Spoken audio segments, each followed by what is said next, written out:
This is a video without checking the valves or nothing. It's firing, it's just not starting.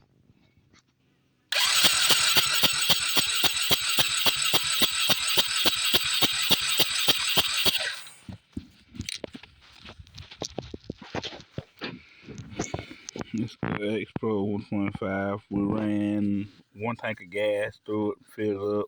It's 93 octane.